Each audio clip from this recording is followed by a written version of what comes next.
तव कथामृतं तप्तजीवनं कविभिरीडितं कल्मषापहं शरवणमङ्गलं श्रीमदाततं भुवि गणन्ति भूरिदा जनाः.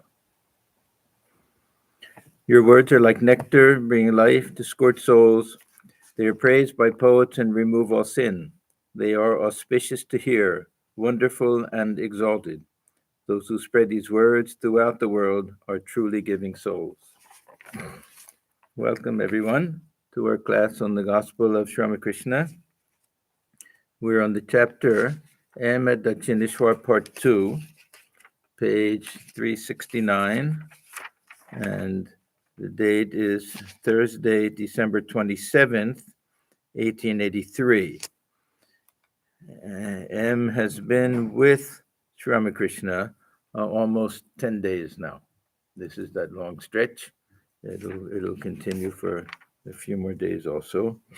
And they had gone to the house of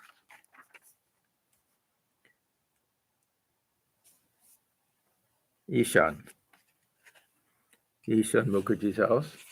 And Sri Ramakrishna was having a conversation with his son. His son's name is Srish. And this Srish is a lawyer and very intelligent, and Thakur obviously likes him very much. And they're having a very nice conversation. So we'll continue with that.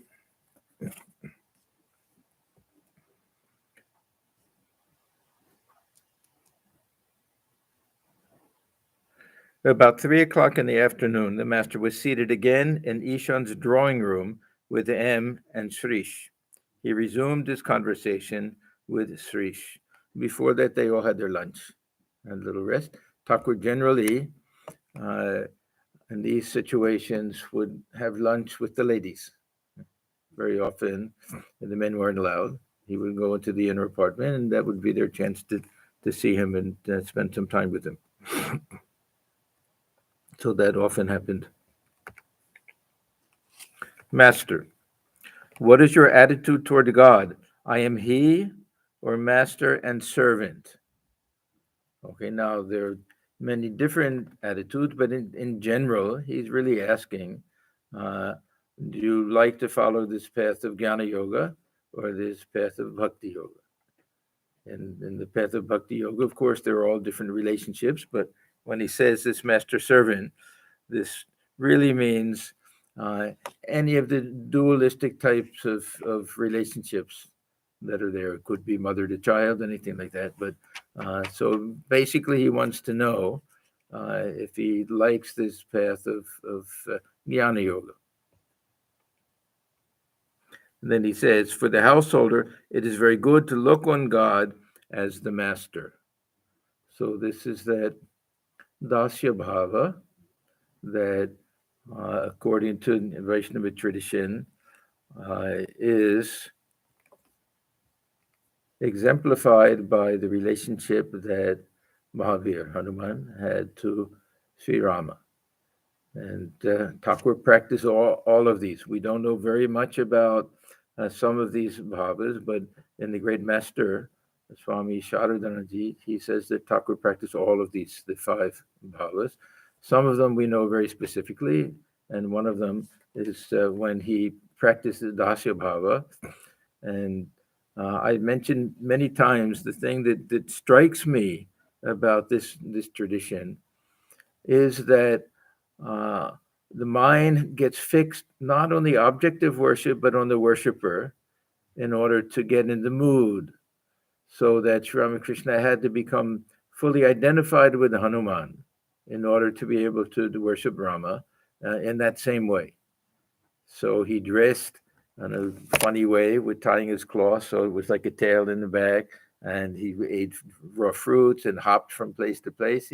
All of these things, they sound silly, but Thakur did things literally because he was a good psychologist. He knew how the mind is affected, even by dress and food and everything.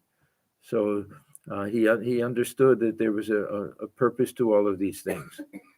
We were reading the other day when he was went to Vrindavan and practiced Vaishnava sadhana at other times, that he would dress like them also. So this was another thing that he did, because he would enter fully into that bhava and into that tradition. So he did that with his master servant. So Thakur, if he emphasized any two relationships, I would say it would be this master servant Dasya Bhava, and the one that's not really part of this Vaishnava tradition, he used to call it the Shantan Bhav, looking upon God as mother and looking upon oneself as a child. And in his case, of course, the son, the divine mother. So this is something that belongs to the Shakta tradition, but easily fits in with this whole idea of relationship and bhava. So why is it that the householder is more suited to this devotional path? And it's a dualistic path from an external point of view, and from a practical point of view, that there has to be two, the relationship between ourselves and God. But the attitude that I am He in the beginning is also a little bit of a dualistic path. And we have our sense of I and we have our sense of Brahman, only we're trying to see the non-distinction between the two. But even that, it starts out with some sense of I that's not fully ripened yet. Now, Thakur is going to explain why the path of knowledge is not suited for the householder in an exclusive way. Now, I'm going to add this because Thakur, throughout the Gospel of Ramakrishna, he's giving all of the highest teachings of Advaita Vedanta to householders. So it's not that he thinks, oh, they're not capable of understanding this. There's a difference between an understanding and spiritual practice, sadhana. I mentioned that very nice statement that Swami Parameshanananda made, that he said in our tradition we're Advaitavadins and Dvaitakarans.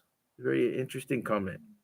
That philosophically we accept this idea of oneness, but from a practical point of view, we utilize this relationship.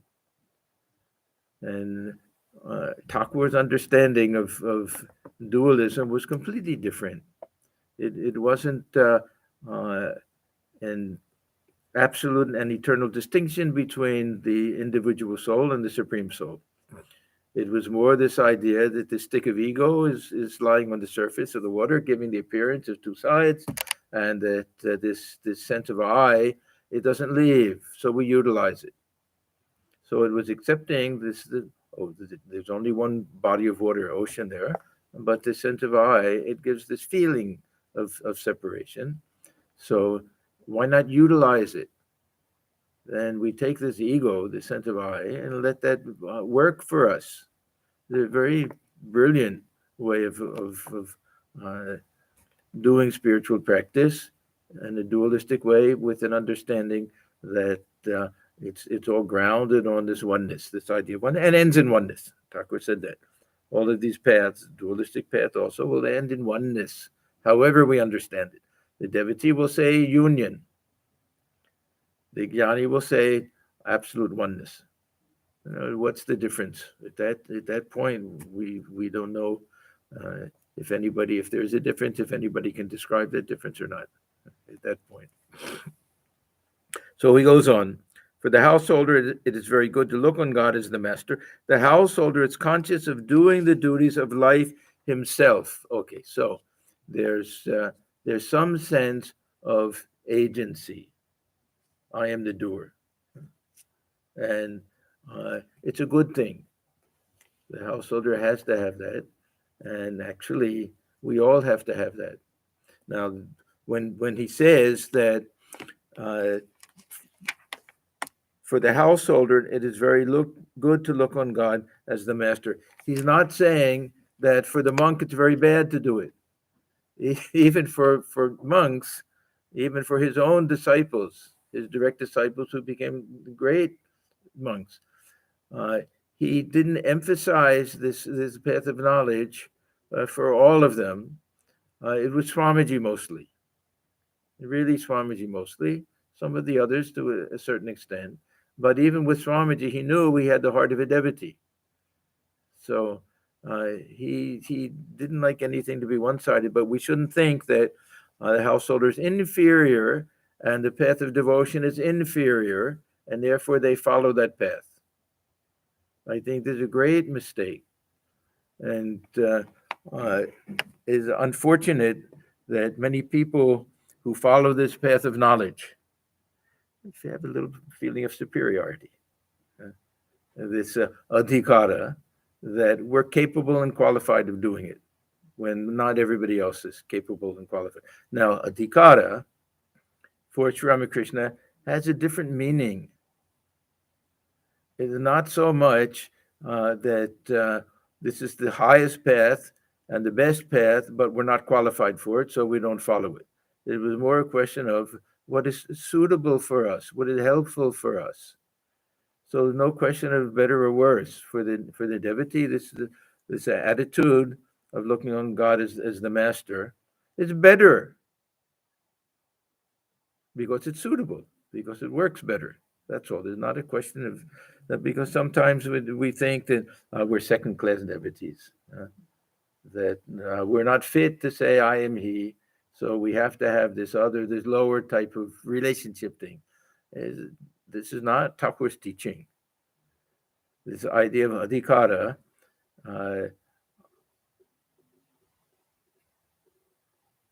for the jnani is a very strict thing, and an exclusive thing, and you have to have a certain degree of vairagya, and you have to have a certain sharp intellect, and you have to really want to renounce everything, and you have to have done a certain amount of study, a lot of things that they have for this jnana yoga.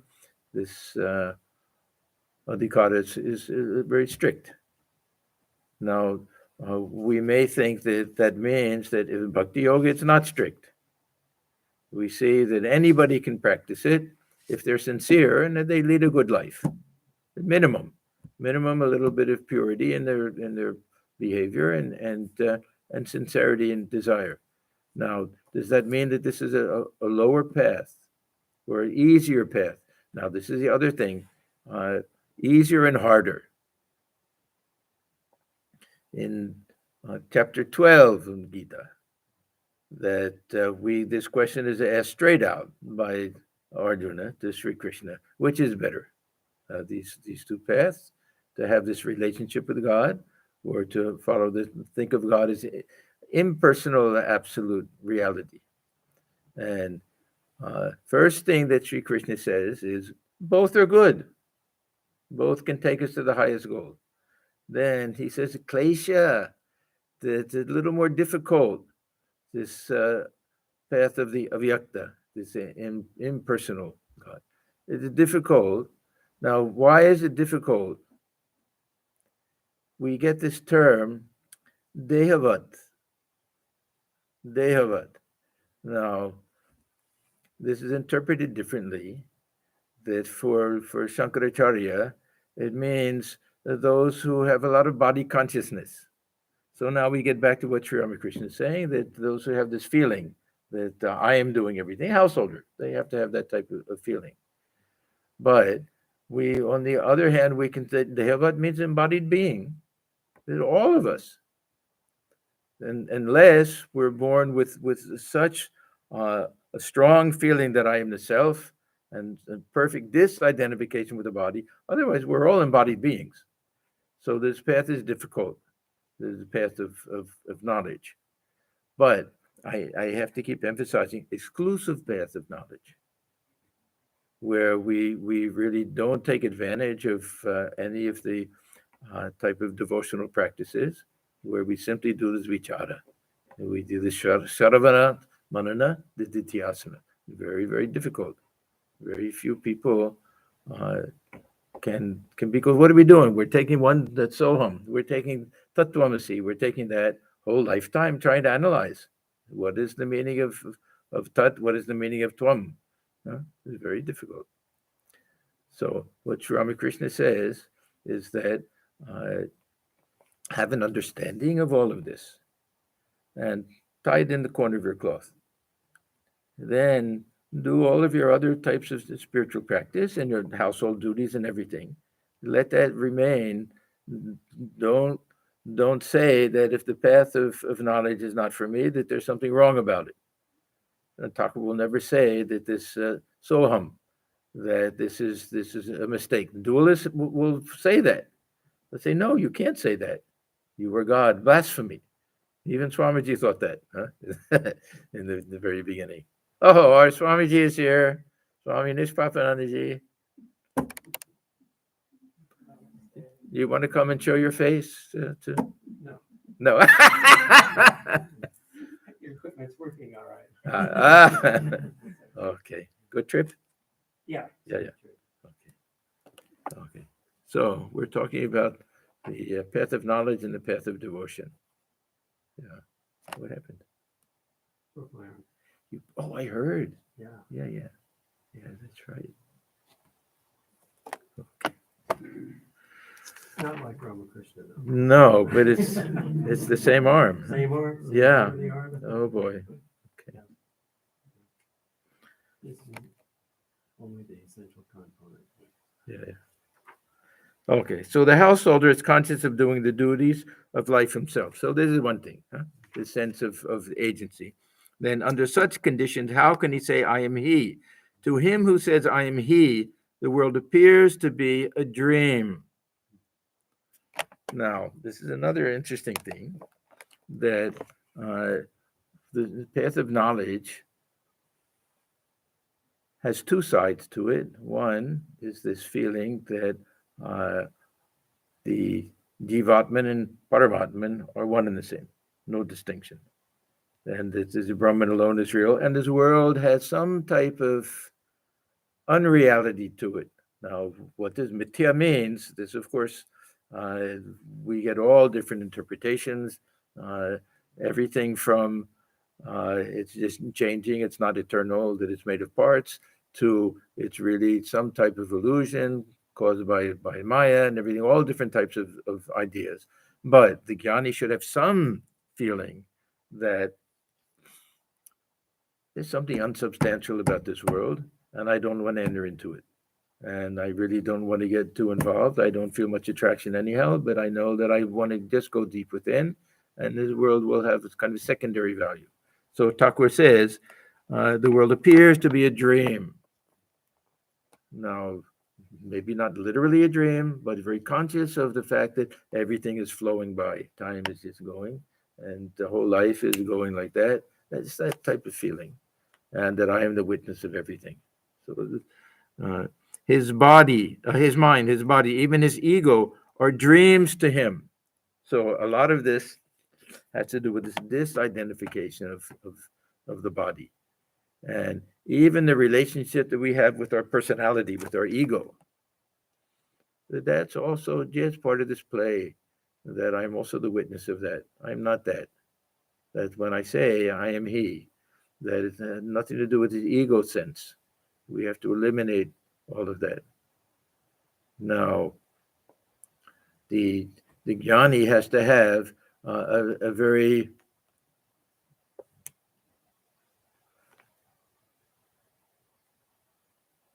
fine sense of I, a sense of ego that's not very much based on even personality. Body, of course, but even personality. See, the main false identification is not really with the body. It's really with this personality. When we talk about ego, we're really talking about our whole set of beliefs, all of our qualities and characteristics. This is what we really get attached to. Personality. The body's included, of course, but so for the jnani, it says even his ego, so not just his mind, his body, even his ego are dreams to him. Therefore, he cannot perform worldly duties. So this is very traditional, that the path of knowledge was meant for those who followed the path of sannyasa. It's a very traditional thing. Not that there can't be householder jnanis. Thakur talks about that sometime. But it was really felt, especially by Shankaracharya, that there was a conflict. That if we know something is unreal, we give it up, we renounce it. And there were other traditions that tried to combine them. When we read Shankaracharya's commentary on the Gita, we wonder why he's so strong on this idea that you can't combine karma and jnana. And there was an earlier commentary. His is the earliest commentary that we have. But we know that there was an earlier one that he wrote against. I don't remember who it was, some Bodhayan or something, some early commentary. And he had this doctrine of jnana karma samuchaya. That means you do them together. You pile them together. That even the path of knowledge, you still do Vedic ritual. And Shankaracharya is mostly arguing against that. Not so much of what we call karma yoga. The same thing with Ramakrishna. Very often he'll talk about karma yoga and we'll wonder he's not very much in favor of it. And then we'll find out he's talking about ritual. This was also an understanding of what karma meant at that time. So then he says, so it is very good for the householder to look on himself as the servant and on God as the master. Now, what is the advantage of this dasya bhava? One, it utilizes this feeling of freedom, this feeling of agency. Some of these other attitudes, if we say, well, I want to live in this world like a dried leaf, or I want to live in the world like the kitten, I won't make any effort, the mother cat will take me from here to there and everything. What do? How do we do it? We don't know what to do. We still have this feeling of I and this feeling of wanting to do something. Thakur says, gives God the power of attorney. That's fine for us if we actually have somebody we can call and say, I'm supposed to now tell me what to do. That should I pay my taxes or should I not pay my taxes? Oh, we have somebody there. They say, well, I'm your lawyer. I'll advise you. You have to do this. And they say, I don't want to do it. He said, no, but I have the power of attorney. I'll sign for you if you don't want. We don't have that. It's a very high state if we can feel that. And so what did Girish do? He would have to stop and think, am I doing this just out of my own, this wretched ego that wants to get something out of it? And if he eliminated that, then he could feel that now I'm following that teaching to some extent. Or during Thakur's life, he could ask him, but otherwise, how do we do it? It's very hard. So this dasya bhava, it allows us to feel I am the agent of action, that I'm the one who's doing it. In fact, a strong ego. Who will protect Rama if not me? This is Hanuman. He had a tremendously strong ego, but everything was for the sake of Rama. It eliminates everything selfish in life. He had no desire to do anything for his own sake. Everything is for the sake of the master. Very beautiful relationship. The mother-child relationship, also very beautiful. All of them, looking upon God as friend, looking upon God as a child, they're all very beautiful. But this advantage is that it works for most of us who still have a strong sense of self, of I, a strong sense that I am responsible for my action. I have a certain amount of free will that I can choose what to do, what not to do. I know that I have my old samskaras, and I know that there may be other powers at work, but I have that feeling. So how do I curb that? How do I keep that from getting me into trouble? That I feel that whatever I do, I'm doing for the sake of the master. So just as Hanuman did. So This will eliminate everything selfish. It will uh, ensure that the mind is thinking of God throughout the day, that everything Hanuman did, he was thinking of Rama. He didn't know anything, what day of the week it was, even. Yeah, everything, I know Rama alone. So this is a very helpful type of attitude. The problem with this I am he is that uh, nothing tangible to hold on to, and we can really think that even doing spiritual practice is somehow antithetical to that feeling that I am one with God, that I am one with the Brahman, inactive and just the witness of everything. So uh, we end up with very funny statements.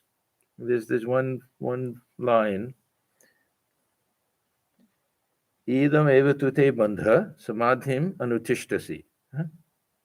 That this is what your bondage. You want to know what bondage is? That you're practicing meditation and trying to still the mind.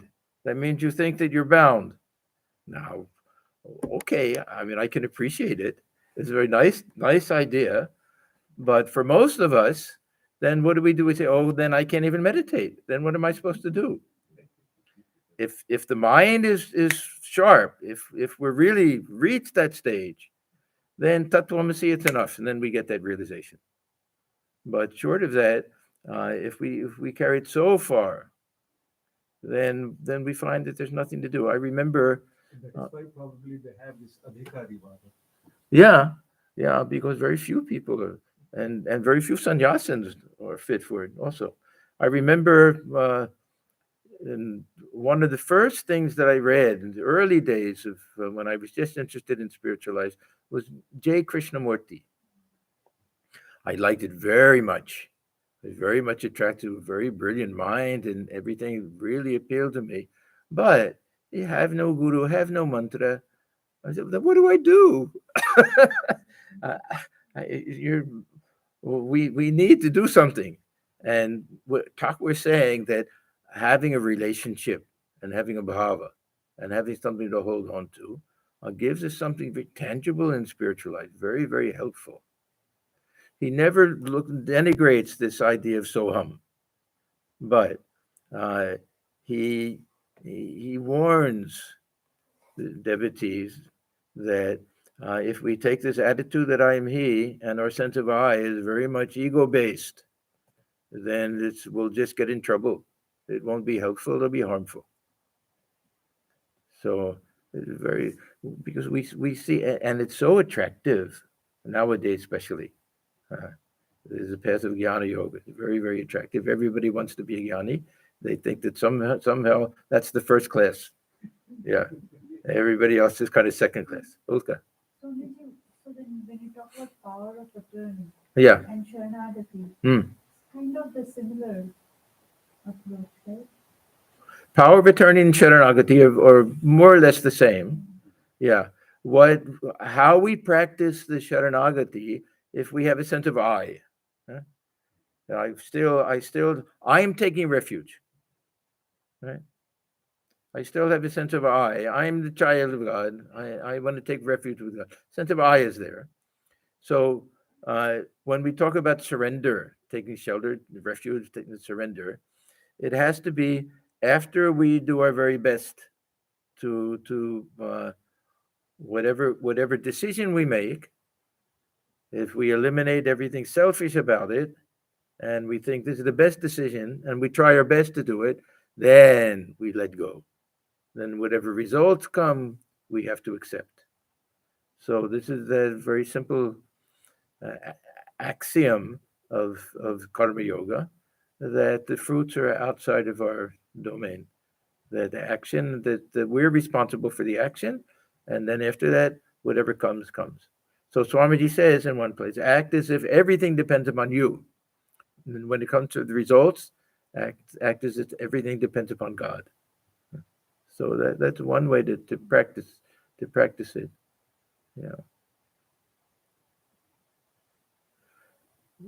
the best is to harmonize, to understand the truth of both, of oneness, because this Advaita Vedanta is a very beautiful thing. Now, one thing that has happened with Advaita is that I started to mention this, two very different ideas are there.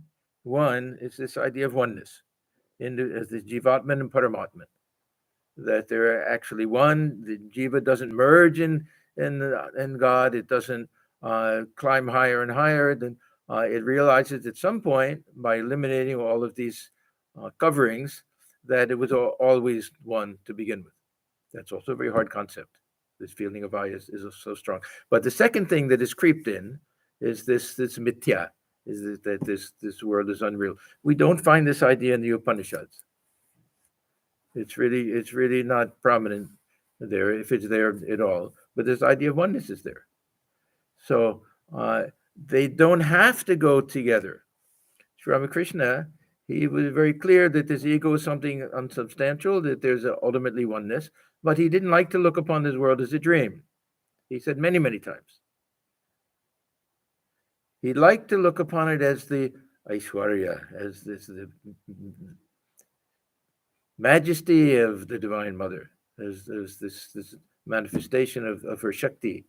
He liked it. Now, this is the difference between Sri Ramakrishna and typical philosopher, that it wasn't what is right and what is wrong, what appeals to somebody. Yeah. But still, you have Thakur making a very big distinction between Naren and the rest. Yeah, Naren was really the only one. I So does maybe Swami Turiyananda a little bit and others, but really Naren was the one. that in some way mean that Naren is superior? He's good enough for jnana yoga, but you people, Or could it it be can both ways. Huh? because you had to come to the West? Could it be also that Swamiji had a different that you had to be involved in? Okay, this is the question. Why did Thakur want to really push this Advaita Vedanta on Swamiji? Yeah, one thing is that Swamiji, as a member of the Brahmo Samaj, didn't accept a lot of these things. From the one hand, he didn't accept this idea of guru and even avatar, not so much. On the other hand, he didn't accept a lot of these ideas that Brahman has become all this, and we know all of. So I think Thakur wanted him to be perfectly rounded in every possible way. This is one thing, and yeah, we can say that the others. Will we say the others weren't qualified for that, but it wasn't helpful for them or suitable for them. I don't know. I mean, Thakur also he gave Swamiji this Rama mantra and everything. He wanted him to be perfectly well-rounded. But the fact that Swamiji was really the only one should be a red flag for us.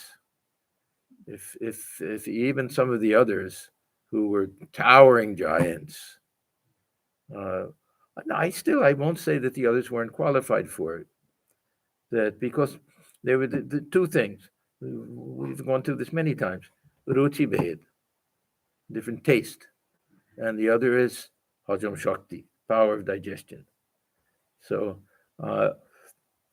what path would be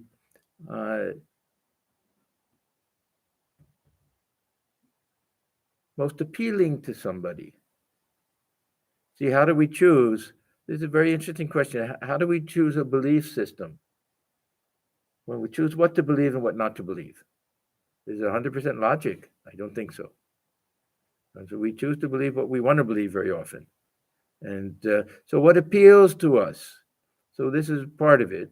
So I think what Thakur was saying, for most people, and this means almost everybody but Swamiji in this case, for most, that utilizing the emotions, having a relationship, having devotion, that this will be more appealing. Now, this other half, what can one digest? Was he necessarily saying that the others weren't intelligent enough? They couldn't follow this Soham? I don't think so. I think it's more a question that the other path was more suitable. But he taught all of them. There's the highest Vedanta. We don't find any compromise with that. The compromise is with our own mind. That he's saying this is the highest truth, but this ego idea, it'll come back. You think that you've gotten rid of it. You think you've cut down the whole tree. The ego is gone. You wait and see. Very next day, sprout will come. So it's very practical that way. And even after liberation, even after realization, some sense of I is there. Thakur had a sense of I. His sense of I was mostly child of the Divine Mother. It was a perfectly ripe ego. He said even the avatar, everybody has some type of ego. Is it part of Vidyamaya or Avidyamaya? Is it pulling us down or is it taking us up? There are many people. I had a college professor, brilliant. He could write all sorts of things about this Advaita Vedanta. Was he fit to follow it? First of all, he wasn't interested in spiritual life. But if he had been, was he fit to follow it? No, he was completely identified with, I'm a professor, I'm this. A very nice man, a wonderful person, but still. So it's not a question of just intelligence. Many very intelligent people, they end up with huge egos. And partly because they like this Advaita Vedanta. It has become a very popular thing. That's what I have one question. Yeah. One incident that Swami Premanananda requested Thakur for some power. Swami Premanananda. Premananda. Yeah. Okay, this is a good question. No, okay. I request mother. Yeah. Then mother said that. Okay, let me tell them because they can't hear you. Yeah. Let me tell them because they won't know what you're saying. Yeah, once Baburam, Swami Premananda, he saw all the other disciples going to some type of ecstasy and having experiences and everything. This was that period towards the very end of Thakur's stay in Dakshineshwar mostly. And many, if not all, of the direct disciples had come, and there was a lot of kirtan and singing and dancing, and a lot of them were going into ecstasy. Now, there's Baburam, who was given the name Premananda because we identify him more than anybody else almost with this love, divine love, that he had some aspect of Radha and everything, and but he wasn't getting any of this ecstasy. So he went to Ramakrishna, and he said, "Why is everybody getting these visions and tears flowing and everything, and I'm not getting it?" Now, generally, Thakur, he would fix problems just like that. He could do it. Several times, devotees came and said, "Why do I suffer from lust?" He said, "Okay." He touched them and did one. So what's the problem with him? He said, "Anyhow, let me talk to the Divine Mother." So he goes to the Divine Mother and says, "Mother, your child, Baburam," he's asking, "Why don't get ecstasy?" And then he goes back and says, "I talked to Mother, and she said that you won't have bhava, you'll have jnana." So Swami Premananda is Jnana. So rather, Swami Vivekananda said, "No, you are Bhagavad." Yeah. So do we assume that Swami Premananda was a jnani? I don't think so. I think this. Well, first of all, what does it mean to have knowledge? It can mean also that I'm a child of God. What is the definition of the jnani in Gita? Vasudeva Sarvamati. I see personal God. I see as everything. So I don't look upon, because in his behavior and everything, he loved puja, worship, and everything. I don't look upon him as a jnani, but his type of devotion was a quiet type. It wasn't with all of this bhava. And when we say that Swamiji was all devotion within, that doesn't mean that he wasn't fit to follow the path of knowledge also. He was fit for all paths, ideally. exclusively. Devananda speaks for the jnana, sir. Yeah, yeah. So I think if there was emphasis on Jnana Yoga, it was because that was not developed and fully in this, that is developed in the Brahma Samaj way. And I think Thakur wanted him to be exposed to traditional Advaita Vedanta, what we read in the Ashtavakra Samhita. That was the beginning of it, that he wanted him to go through that. Thakur loved that book. He kept it in his room. So yeah, these are interesting questions. Very interesting questions. This thing with the Babu Maharaj is very surprising. We don't know why exactly. So only Babura Maharaj can answer the question of what his bhava was when he went to worship. You can't say from outside. Yeah, that's true. We don't know what his attitude was, but we know that his devotion was directed toward Thakur. Because Thakur said that about the gopis themselves. Yeah, They were all jnanis. They did not have any body consciousness. yeah, that's true. Yeah. So this hard distinction, can a jnani not have this bhava, and can a devotee not have knowledge? Yeah. But it's a question of who's fit to follow one particular path. Our tradition, of course, likes to blend everything, not to make such big distinctions, to integrate all of the different yogas. But I think, Thakur had a few householders, Mahimachara, that thought of themselves as big jnanis, read lots of books. They thought it was knowing the Sanskrit verses and scriptures and everything. And he could see through it. He knew that there was no substance behind it. Yeah. Any of these are all the interesting questions. Especially with Swami Premananda, it's very counterintuitive. We assume even the name that he's given and how he was everybody says the essence of devotion, image of devotion. And many things we can't understand, because especially when Thakur says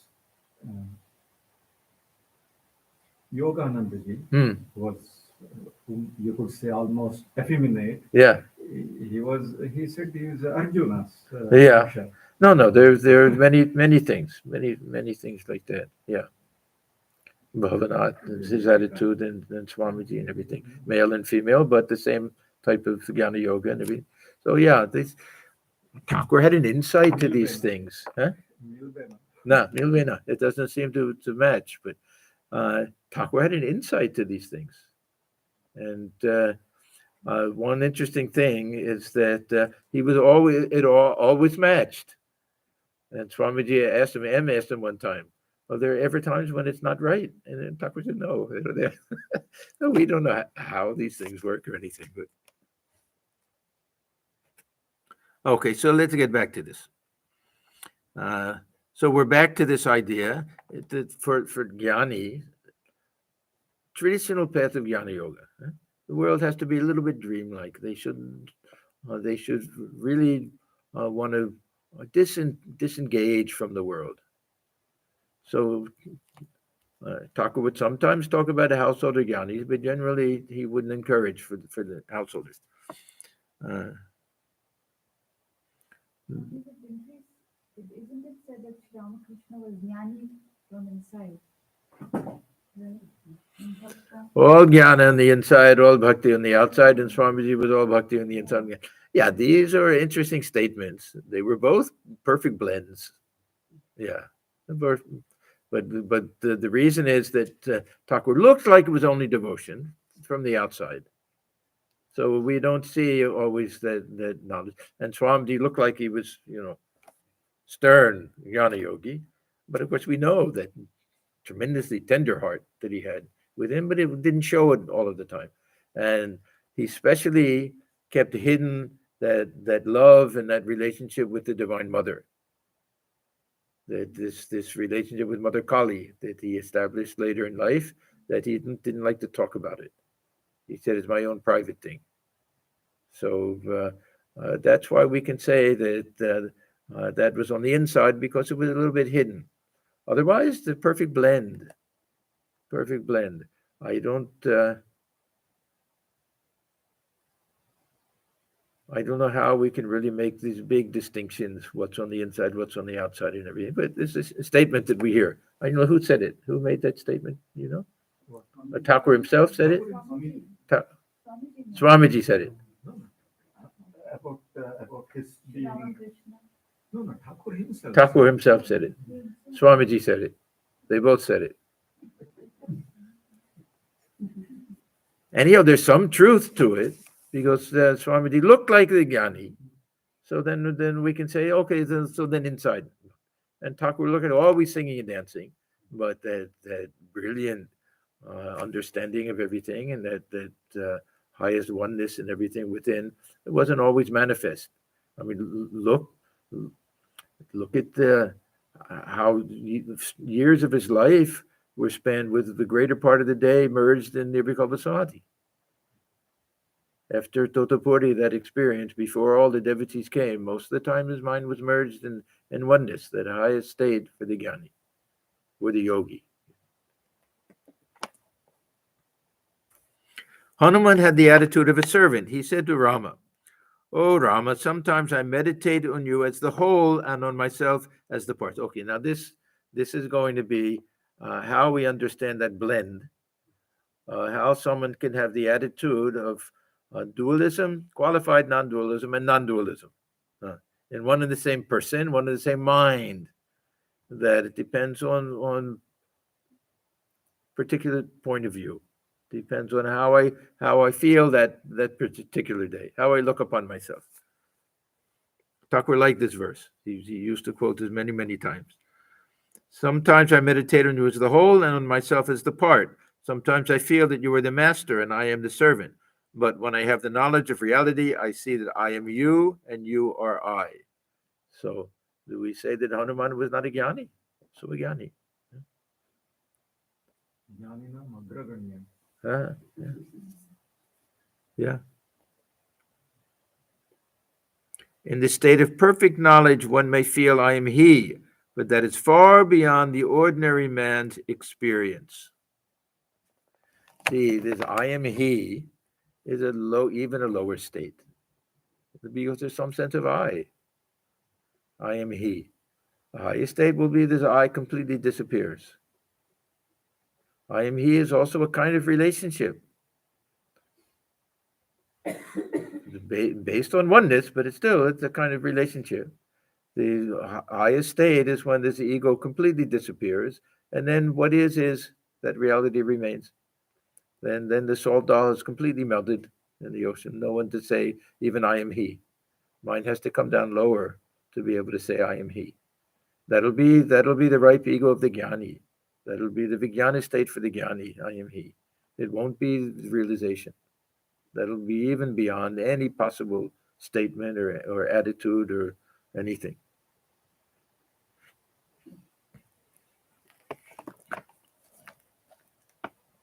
So he says, in the state of perfect knowledge, one may feel I am he, but that is far beyond the ordinary man's experience. Srish. Now remember, he's talking to Srish, who probably was like all of the other educated young men, influenced by the Brahmo Samaj and that type of attitude a little bit, that not much caring for God with form or traditional worship, a little bit influenced by Western thought and very logical, not accepting gods and goddesses, all of that. We can assume that the Srish had a little bit of that type of attitude, and Thakur was trying to fill in. Thakur had two tricks.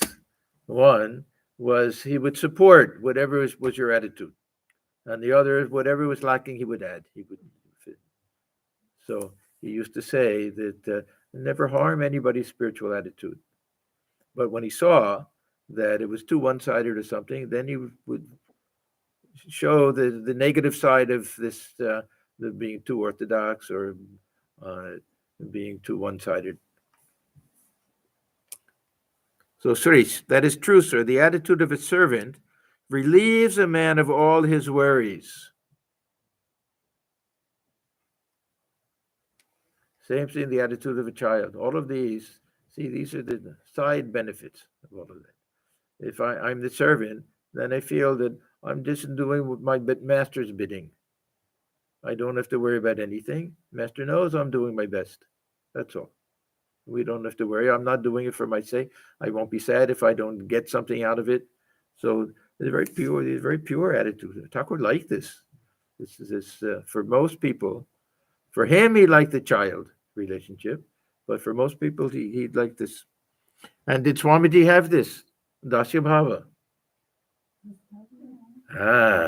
Very strong. Very strong. That's what sustained him.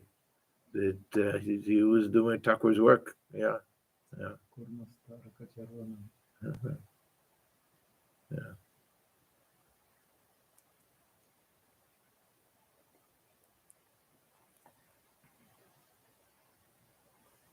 The servant depends entirely upon his master. A dog is devoted to its master. It depends upon him and is at peace. Our Swami Shivanandaji, Mahapurush Maharaj. Yeah, he was famous for loving dogs. And one particular dog was very, very devoted to him, would always just lie down at his feet. And he would point and say, "You see this? This is this dog. This is devoted. And you see this? This is the one devoted to Sri Ramakrishna." Yeah. Thakur's dog.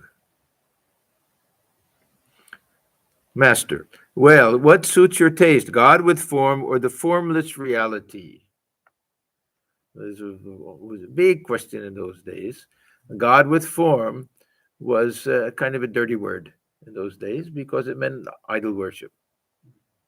It was not such a high philosophical idea that can God have attributes, this and that. Generally, this was kind of a code word, at least among the Brahmos, that we know in the very beginning, when the conversation is there between him and Sri Ramakrishna, that he's talking about, accept both, this and that. And then what's the first thing that M says? But people should know that they're worshiping a clay image and not God. Huh? So even for him, so intelligent, he didn't really think very deeply what it means, this idea, this God is nirakar and sakar. What does that really mean when we say God with form? We also don't know most of the time. What do we mean when we talk about God with form? Huh? Are we talking about Shiva and Durga and all of that? Or are we talking about this Virat? This whole universe is the body of God, this Purusha idea? Huh? Are we talking about the subjective realizations and visions that people have? God appears in one form or another form. These are all very subtle questions. It's not at all clear when the conversations are taking place that even Thakur has the same idea that when whoever the discussion is with, that they're on the same page with this idea of God with form, what it exactly means. Anyhow, we'll see what the Sri says. Thakur won't give him a chance to answer. He says, well, what suits your taste, God with form or the formless reality? But to tell you the truth, he who is formless is also endowed with form. Now, for Sri Ramakrishna, this means that there's an ultimate reality can manifest in different ways for different people. He gives this example of what is Brahman like. He said Brahman is like water. And then he'll explain that water will take the different shape and have different names and everything, but one and the same. It can freeze into ice, but one and the same. It's still water. It never, this is the interesting thing about water. When it takes a shape, it's still formless.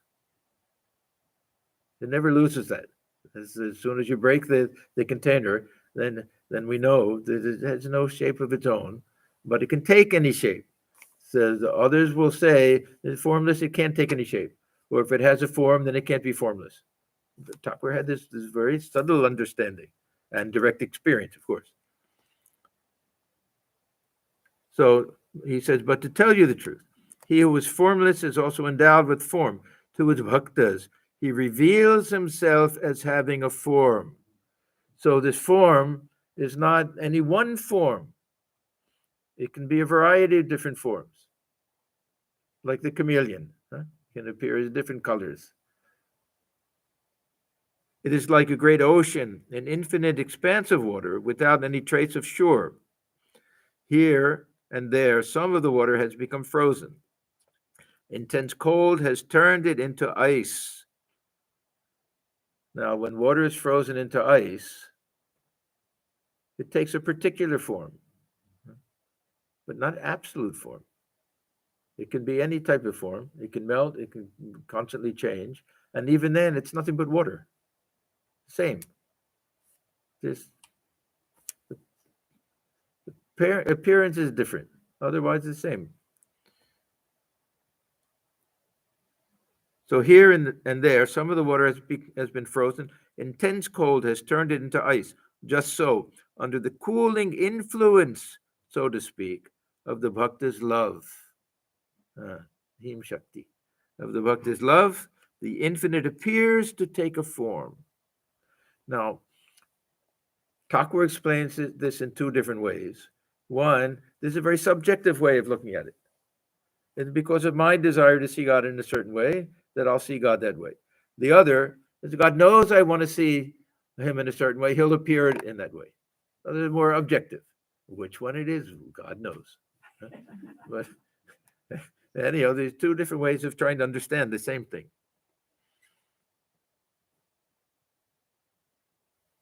Again, the ice melts when the sun rises. It becomes water as before. Just so, one who follows the path of knowledge, the path of discrimination, does not see the form of God anymore. To him, everything is formless. The ice melts into formless water with the rise of the sun of knowledge.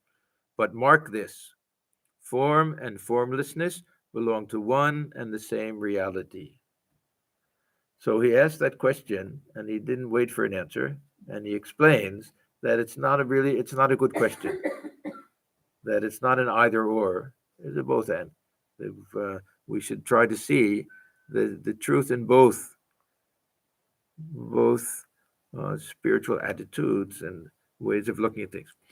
At dusk, the master was ready to start for Dakshineshwar. He stood on the south porch of the drawing room, talking to Ishan. Someone remarked that the chanting of God's holy name did not always produce results. Ishan said, "How can you say that?" Ishan was very much devoted to the japa.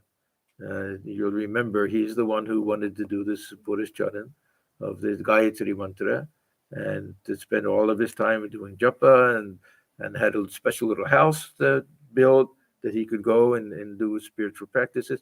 He was, I think, about roughly 10 years older than Ramakrishna. I looked it up earlier. I think he died in 1898 at the age of 73. So what will that do? Anybody good with math? So subtract one from the other. 72, 98. So that's 26. Thakur was born in 36. So 10 years older. Yeah. And Swamiji was very good friends with his son and actually stayed with him when they went to, where did they go? Bareilly or something, one of those places. They stayed in the house of his son, so they were good friends. Swamiji praised this Ishan very much. He used to say that Vidyasagar was no more charitable than this Ishan was, and we know he was considered the most charitable person. So there's Ishan, he said, "How can you say that? The seeds of an Ashwatha tree are no doubt tiny, but in them lie the germs of big trees. It may take a very long time for them to grow." Yes, yes, said the master. It takes a long time to see the effect. Sometimes we hear devotees complain they don't see themselves making progress. And they're wondering what they're doing if this life is going by. But the seed is germinating. It is germinating, and we'll find out at the end how great it becomes. And the little seed, how much devotion can come at the end of life.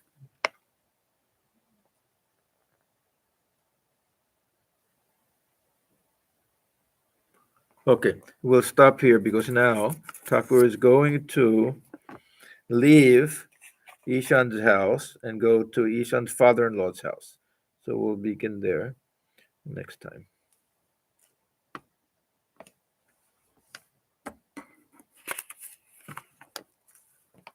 I like this jnana yoga. Don't get me wrong. It's there's a certain beauty to it, and Why everybody likes it. everybody likes. That's why everybody likes it. Yeah, and really, that's what attracted me to Vedanta. It was only because of it's so logical and beautiful and clear, and it's something that can be realized. We can all realize on just uh, in the depths of our hearts, we can feel that yes, I exist. I am that consciousness that awareness. We all have some sense of that. So this path of knowledge is something very very special. But if we can combine it, if we can have a devotional relationship with God, and we can do it through the avatar, we can do it through Sri Ramakrishna, Holy Mother. We can do that. To worship the avatar is the same as worshiping personal God. Thakur, he explains it that way. So okay, so to close with our chant. Om Niranjanam Nityamanantarupam Bhaktanusambhaturvikram Ishavataram Vraneshamityam Tam Ramakrishnam Sirasa Namah.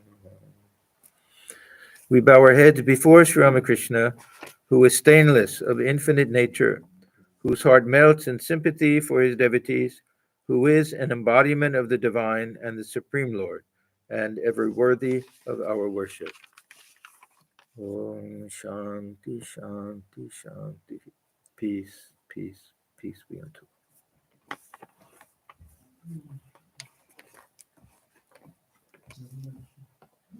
Mm-hmm.